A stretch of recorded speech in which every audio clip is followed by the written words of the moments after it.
말씀의 제목은 이 적들을 대하는 예수님의 방식입니다. 적들을 대하는 예수님의 방식. 우리는 이 숱한 질문에 답을 하며 살아가는 인생이라고 우리가 좀 철학적으로 이렇게 좀 정의를 해볼 수 있을 것 같습니다. 우리에게 주어지는 질문들에 우리는 답을 하고, 또 어떤 사람들이 우리를 향한 질문 가운데 우리는 답을 하는 인생을 살아가는 것이죠. 저도 학창 시절에 좀 그러한 좀 인생을 좀 살아갔던 것 같습니다. 선생님이 질문을 하시면, 또 대학교에 가서 교수님이 질문을 하시면 제 마음은 그렇게 좀 불편했습니다. 저와 1대1로 이렇게 질문을 던지신 것이 아님에도 불구하고 저에게 어떤 우리 학생들에게 질문을 던지시면 저는 그것을 꼭 답해야 될 것만 같은 이 마음의 강박이 있었던 것이죠. 그래서 다른 아이들을 보면은 모르면은 가만히 있거나 좀 눈을 피하거나 그냥 생각해 볼 만한 거리를 던져주신 것임에도 불구하고 저는 그것을 좀 대답해야 되지 않을까, 좀 어떻게 보면 좀 착한 아이 컴플렉스가 좀 있었던 것 같습니다. 그래서 저는 억지로라도 대답을 했죠. 근데 그 대답이 정답으로 이어지지 않았기 때문에, 항상 올바른 제가 대답을 한 것은 아니기 때문에 선생님께서 그것을 듣고 그것이 아니다라고 말씀하셨지만 괜찮다라고까지 말씀을 해주셨습니다. 그럼에도 이제 스스로 좀 자존심이 또 상하기도 하면서 정말 그러한 학창 시절을 보냈던 것이 기억이 납니다. 물론 그것이 우리 사람들이 저마다 이렇게 비슷한 인생을 살아가고 있지는 않은가 좀 생각을 해보게 되는데, 우리 역시 누군가가 우리에게 질문을 하면 좀 대답을 해야 돼줘야 되는 그런 상황에 놓일 때가 있습니다. 혹 누군가가 우리에게 무례한 어떤 질문을 던졌다면, 혹 누군가가 나를 향한 어떤 공격성이 있는 질문을 던졌다면, 의도가 있는 질문을 던졌다면, 사람이라는 것이 아득바득 그 질문에 반론을 제기하고 싶어 하는 것이 우리의 마음은 아닌가, 우리가 한번 생각해 보게 되는 것이죠. 근데 오늘 본문에 등장하는 예수님을 보십시오. 예수님은 그렇게 행동하지는 않으셨습니다. 자신을 향한 공격적인 질문 앞에서 어떤 음흉한 의도가 있는 그런 무례함 속에서 섣부르게 대답을 하지 않으셨습니다. 예수님은 그들과 말싸움이나 논쟁을 벌이시지 않으셨고요, 논리로 꺾으려고 하지도 않으셨습니다. 그 대신에 그들이 스스로 진리 앞에 설 수 있도록 묵직한 질문으로 반문을 하시거나, 아니면 예수님이 자주 사용하시는 기법인 이 비유를 통해서 저들에게 말씀하셨다는 것입니다.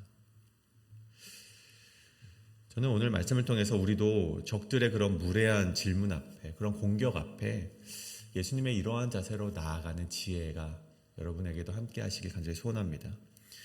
우리에게 의도와 음흉한 계획을 가지고 나오는 자들 앞에서 함께 맞장구를 쳐주면서 어떤 논쟁을 벌이기보다는 예수님이 행하신 날카로운 지혜의 말씀과 같이 적들을 스스로 진리 앞에 서게 하고 회개의 빛을 비추어 보이는 우리가 되어서 저들이 참된 길로서 살아갈 수 있도록 우리가 질문을 던지시는 저와 여러분이 되시길 간절히 소원합니다. 그런 말씀 가운데 우리가 두 가지로 한번 말씀을 나누어 볼 텐데, 오늘 말씀의 첫 번째, 적들을 대하는 예수님의 방식 첫 번째는 진리 앞에 스스로 서게 하라는 것입니다. 진리 앞에 스스로 서게 하라. 오늘 말씀을 보시면 예수님께서 이 성전 앞에서 백성들에게 복음을 전파하시는 것을 보게 됩니다. 그때 누가 다가옵니까? 대제사장들과 서기관들과 장로들이 함께 예수님께로 다가옵니다. 이들은 그냥 옆에 서 있었던, 그냥 지나가던 사람들이 아니라 이 사내들인 유대인의 이 공동 대표들을 말하는 것이죠. 이 사내들인의 대표로 파송되어 온 유대인들의 지도자였는데, 그 예수님의 말에 꼬투리를 잡기 위하여서, 예수님의 잘못된 행동을 바로잡기 위해서, 질서를 잡기 위해서 온 자들이었죠. 그리고 그들이 이제 예수님께 묻습니다. 그 물음이 무엇입니까? 대체 무슨 권위로 이러한 일들을 하냐라고 묻습니다. 여기서 이러한 일이란 백성들을 가르치는 일이 될 수도 있고, 아니면 우리 그 앞전에 말씀이었던 이 성전에서 장사치들을 내보냈던 그런 사건을 이제 가리켜서 말했던 것일 수도 있겠죠. 근데 하물며 이제 아무튼 이렇게 무슨 권위로 이러한 일을 하느냐라고 그런 물음 속에는요, 굉장히 음흉한 의도가 있다는 것입니다. 여러분, 이 권위, 그들이 말했던 이 권위라는 헬라어는요, 엑수시아라는 단어가 사용이 되는데, 이 엑수시아는 이 권리, 권한이라는 뜻을 가지고 있습니다. 여러분, 예를 들어서 좀 쉽게 말해서 여러분, 경찰관이 총을 가지고 있죠. 여러분, 경찰관이 총을 가지고 있는 것은 힘입니다. 능력이죠. 경찰관이 가지고 있는 힘을 말하는 것입니다. 근데 여러분, 그렇다고 그 힘을 가지고 있다고 해서 여러분, 경찰관이 총을 마구잡이로 쏠 수 있습니까? 그럴 수 없죠. 그러면 저도 유튜브를 이렇게 보게 될 때마다 이 경찰관의 이 바디캠 영상이 이렇게 막 알고리즘에 뜨더라고요. 근데 여러분, 경찰관이 총 한 발을 쏘면요, 그 총 한 발을 해명을 해야 됩니다. 왜 쏘게 되었는지, 그것이 정당방위였는지. 여러분, 그게 무슨 의미를 가집니까? 경찰관이 그런 총을 가지고 있는 그런 권력 속에서도 총을 쏠 수 있는 권한이 반드시 누구에게 허락받아줘야 된다는 것입니다. 그 총을 쏠 수 있는 자격, 그 권한을 가리켜서 오늘 단어, 이 엑수시아라는 단어가 사용되었다는 것이죠. 보십시오. 여러분, 저들의 질문이 그렇다면 무엇이었는가 다시 되돌아보는데, 예수님이 그렇게 능력이 있는 것을 행하고 그렇게 담대하게 말하는 것을 보면서, 예수님이 그렇게 복음을 전파하는 그 지혜 있음을 보면서 저들이 물었던 것은, 야, 예수님이 저 능력이 어디로부터 왔을까? 예수님의 지혜가 어디로부터 임하였는가를 질문했던 것이 아니라, 그런 것은 궁금하지도 않은 것 같아요, 저들이요. 응당 예수님을 보면 그런 것들이 궁금해져야 되는데, 저들은 그런 것들이 아니라, 너가 무슨 권한으로 그러한 힘을 발휘하느냐? 너가 무슨 힘으로, 무슨 권한으로 그러한 일을 남용을 하느냐? 여러분, 질문 자체가 음흉하다는 것이죠. 예수님의 힘의 원천과 능력에 대해서는 저들은 궁금하지 않습니다. 다만 너가 무슨 권한으로 그러한 일을 하는가? 교묘하게 예수님을 깎아내리고자 하는 질문으로 저들은 다가왔다는 것입니다. 여러분들 보십시오. 예수님은요, 이 무례하고 공격적인 이런 그들의 질문 앞에 답변하십니까? 아니요, 답변하지 않으십니다. 대신에 한 가지 저들에게 반문을 하십니다. 그 반문이란 요한의 세례가 하늘로부터인가 사람으로부터인가라는 반문이죠. 요즘 아이들 말로 이 가불기라고 합니다. 이 가불기란 이제 가드가 불가능한 기술이라고 해서 이렇게 말해도 저들이 이제 공격을 당하고 저렇게 말해도 저들이 불리한 선택지라는 것이죠. 왜 그렇습니까? 요한의 세례가 하늘로부터 온 권세라고 저들이 말을 한다면, 그렇다면 왜 너희가 요한의 그 세례에 함께 동참하지 않았는가라는 질문 속에서 저들은 빠져나갈 수가 없습니다. 그럼 저들이 요한의 세례가 하늘로부터 왔다고 말을 할 수가 없는 것이죠. 그동안 저희들이 요한과 함께하지 않았기 때문에. 그럼 반대로 요한의 세례가 사람으로부터냐라고 말한다면, 그러면 세례 요한을 선지자로 확신했던 굉장한 많은 무리들이 있습니다. 저들이 요한은 사람의 힘으로 저렇게 했다, 하나님의 힘이 아니다라고 말하면 저들이 돌을 들고 와서 자신들을 공격할 것을 알았기 때문에 이도 저도 말하지 못하는 그런 가불기에 빠졌다는 것입니다. 그래서 저들이 할 수 있는 대답이 무엇입니까? 오직 하나? 우리는 알지 못합니다. 물론 저들의 입장에서는 굉장히 지혜 있는 답변일지 모르겠지만, 예수님이 던진 반문 앞에 아무 질문도 못하고 여러분, 그렇게 알지 못한다라는 답변밖에 할 수 없었던 것이죠. 그러면 다시 오늘 말씀을 봅시다. 오늘 말씀을 통해 보게 되는 예수님의 모습에 좀 집중해 보길 원하는데, 단순히 무례하고 의도가 보이는 저들의 질문 앞에 예수님은요, 맞받아치시거나 혹은 대화에서 이기려는 자세를 가지기보다는 그들의 모순됨을 스스로 생각할 수 있게 하는 질문, 회개의 자리로 나아갈 수 있게 하는 질문, 참된 진리를 생각하게 할 수 있는 질문을 저들에게 던지셨다는 것입니다. 여러분 보십시오. 그 질문 던졌을 때 저들이 얼마나 말문이 막히면서 물론 말씀에 기록되진 않았지만 자신들도 얼마나 우리가 이상한 질문을 했던 것을 알지 않았겠습니까? 자신들이 얼마나 이율배반적으로 살아가고 있는지를 스스로 생각하지 않았겠습니까? 예수님은 그러한 질문을 통해서 그들이 스스로 생각하게 만드시고 스스로 회개할 수 있는 기회를 한 번 더 주셨다는 것입니다. 여러분, 우리 역시 이러한 지혜로 살아가는 것이 굉장히 필요하다고 말씀을 드리고 싶습니다. 누군가가 우리에게 무례한 공격을 합니다. 여러분, 무례한 공격을 안 받을 수는 없는 것 같아요. 우리의 인생을 살아가면서 우리가 잘못 살아서가 아니라 무례한 사람들이 분명히 있습니다. 그런 사람들은 항상 우리를 공격을 합니다. 이를 감정적으로 이를 받아들인다거나 보통 사람들은 더 강한 말로 맞서곤 하죠. 그래서 그들의 대화는요, 맞설 때 내가 더 옳다라는 그런 주제로 좀 나아가는 것 같아요. 근데 예수님의 태도는 그러한 질문과 무례함 속에서 어떻게 감정적으로 대하기보다 더 강한 말로 제압하실 수도 있었겠지만 그러지 않으시고 그를 진리로 인도하는 반문이 되었다는 것입니다.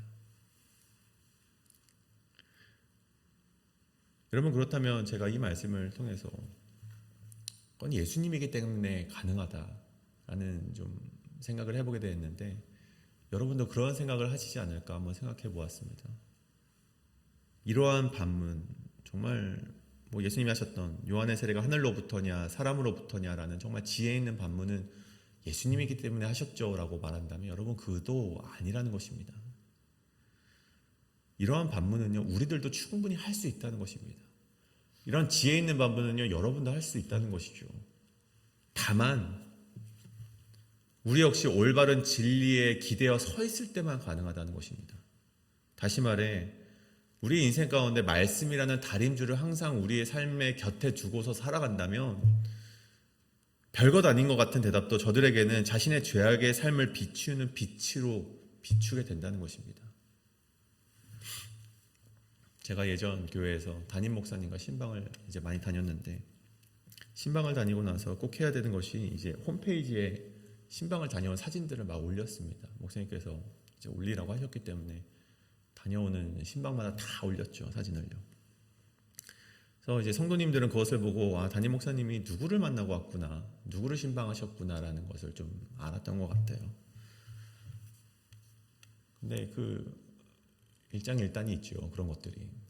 어떤 권사님이 이제 담임 목사님한테 가지 못하고 저에게 와서 이제 말을 하는 거예요. 그러니까 그 권사님의 눈에는 맨 똑같은 사람만 신방한다, 목사님이 좋아하는 사람만 신방한다, 그런 의도를 가지고 저한테 오신 것 같아요.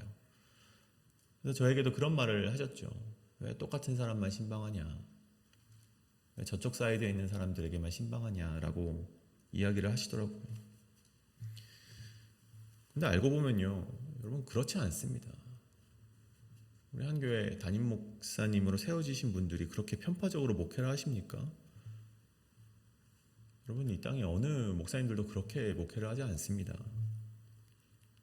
여러분, 보면 가장 도움이 필요하고 자주 가는 이유는 무엇입니까? 자주 말씀이 필요한 사람들에게 더 갈 수밖에 없겠죠. 거동이 불편하시다거나 몸이 아프시다거나 정말 도움이 필요한 자들에게 우리가 신방을 가는 것이죠. 그래서 저는 권사님께 그냥 웃으면서 그렇게 말했어요. 권사님, 저분이 그 거동이 굉장히 불편하시고 맨날 그렇게 우울해하고 계신데 그럼 저 권사님한테 가지 말까요? 웃으면서 그렇게 반문을 했던 적이 있습니다. 그러면 그 권사님을 제가 말문을 막히게 했다고 자랑하려고 이야기를 합니까? 그럼 그건 아니죠.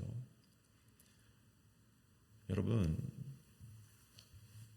우리도 말씀에 기대어 있다면, 말씀에 기대어서 올바른 정말 말을 한다면 저들의 무례함과 저들의 정말 음흉한 계획에 섞인 그런 질문 앞에 올바르게 대답할 수 있다는 것입니다. 저는 저와 여러분이 말씀에 기대어 있지 않는 자들의 그 무례함 속에서 그들의 공격적인 처사 앞에서 함께 녹여져 내리지 않기를 간절히 소원합니다. 여러분이 반문하시고 말씀으로 반문하시고 여러분 말씀의 곁에 서 계신 여러분이 되시길 간절히 소원합니다. 여러분 말씀 앞에 서 있어야지만 그런 반문할 수 있는 것입니다. 말씀의 다림줄 앞에 진리 앞에 서 계실 때만이 올바르게 서 있을 때만이 여러분 그런 반문하실 수가 있습니다. 그때 여러분의 스탠스가 그 단순해 보이지만 그것이 바로 그들의 죄악을 비추는 빛이 될 것입니다. 이것이 바로 첫 번째 적을 대하는 예수님의 방식, 진리 앞에 스스로 서게 하라입니다. 다음 오늘 마지막 이 두 번째는 진리 앞에서도 회개하지 않는 삶은 흩날리게 된다는 것입니다. 진리 앞에서도 회개하지 않는 삶은 흩날리게 된다. 예수님의 두 번째 적들에 대하는 방식은요, 비유의 방식이었습니다. 이 9절의 말씀에 보면 이 악한 농부들의 비유에 대해서 이제 말씀을 하시죠. 우리가 잘 아는 이야기지만 정리해 보자면 한 사람이 포도원을 만들고 좀 멀리 여행을 떠나게 됩니다. 타국을 가게 돼요. 그 주인은 자신이 직접 이 포도원을 돌보지 못하니까 농부 몇 사람들에게 이 밭을 맡기게 되죠. 그러고 나서 이 시간이 지나서 이 포도원에 열매가 맺힐 때쯤에 어떤 그 분깃을 얻고자 이제 종을 보내요. 그 분깃을 받으려고 하는데 사람들이 어떡합니까? 이제 주지 않습니다. 그를 이제 흠씬 때리고 다시 돌려보내요. 그것이 이제 한 번 했고 두 번 했고 세 번까지 이어집니다. 하지만 농부들은 그 기회를 거절을 합니다. 네 번째 주인이 묘수를 꾸미는데 그러면 이번에 한번 아들을 한번 보내보자. 내 아들이니 주인의 아들이니 존중하지 않겠나 라는 생각을 가지고 보냅니다. 근데 어떻게 됩니까? 그 기회마저도 농부들은 놓치게 되고 그를 심지어 때려 죽이게 되는 그런 사건을 그들이 이제 보여주게 되죠. 근데 예수님께서 갑자기 왜 이런 이야기를 합니까? 이 이야기는 앞선 이야기와 굉장히 맞닿아 있는 이야기, 이어지는 이야기였기 때문입니다. 그럼 보십시오. 오늘 앞전에 제가 말씀드린 예수님의 그 반문의 이야기, 그 8절, 그 반문의 마지막 이야기가 8절로 이제 마무리가 되죠. 예수께서 이르시되 나도 무슨 권위로 이러한 일을 하는지 너에게 이르지 아니하니라 하시니라 하고 9절에 바로 비유가 시작됩니다. 아마 대제사장들과 서기관들과 장로들이 이 말씀을 듣고 어디에 있을까 우리가 좀 궁금할 수도 있는데 여러분 여전히 그들은요 그 자리에 있었습니다. 그것을 알 수 있는 것이 우리가 오늘 말씀은 아니지만 이 19절 말씀을 보면 예수님께서 그 모든 말씀을 마치셨을 때 이 이야기가 자신들을 향한 이야기라는 것을 알고 예수님을 잡으려는 시도가 이어지기 때문이죠. 그들도 여전히 그 자리에 있었습니다. 사내들인의 대표로 왔던 그들이 그 자리에 있었던 것이죠. 그래서 예수님은요 저들에게 이 이야기를 하셨던 거예요. 백성들에게라고 이제 말씀을 하지만 예수님은 저들에게 말씀을 하신 것입니다. 그 이야기인즉슨 예수님께서 음흉한 계획을 가지고 있던 종교 지도자들에게 진리로 바로 설 수 있는 기회를 주셨지만 반문을 통해서 그 기회를 놓치게 된다면 진멸을 당하게 될 것이고 저들이 누리는 권력은 다른 이에게 빼앗기게 될 것이라는 것을 비유를 통해서 알려주셨다는 것입니다. 여러분, 이 비유에서 한 가지 좀 주목해 보길 바라는 점이 있습니다. 13절과 14절입니다. 포도원 주인이 아들을 보내었을 때 14절 농부들이 그 아들인 것을 알아채고 죽이고자 모함하고 실행에 옮겼다는 것을 우리가 보게 됩니다.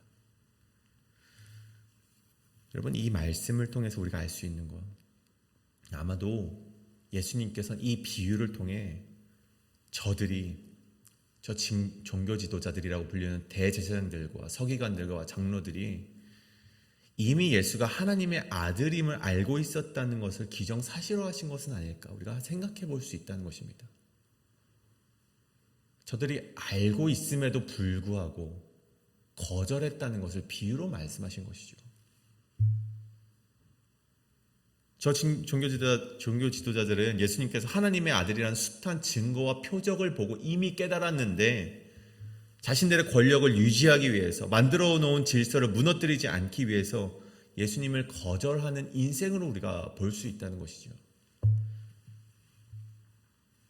여러분, 그런 자들의 말로는 어떻습니까? 17절에 거절된 예수님, 죽임당할 예수님, 버려진 예수님은 머릿돌이 되어서 부활하셔서 영광을 되찾겠지만 예수님을 거절했던 저들의 인생은요, 어떻게 됩니까? 가루가 되어서 흐트러짐 당하는 결과를 맞이하게 될 것이라고 예수님께서 말씀하셨다는 것입니다. 사랑하는 여러분, 여러분 이 땅에 많은 그리스도인들 한번 바라보십시오. 그것이 우리가 될 수도 있습니다. 이 땅을 살아가는 세상 사람들을 보십시오. 여러분 예수님을 모릅니까? 아니요, 이제는 예수님이 누군지가 다 알고 있습니다. 예수님을 모르는 것이 아닙니다. 이미 너무 많은 것을 보았고 들었고 우리는 알고 있습니다.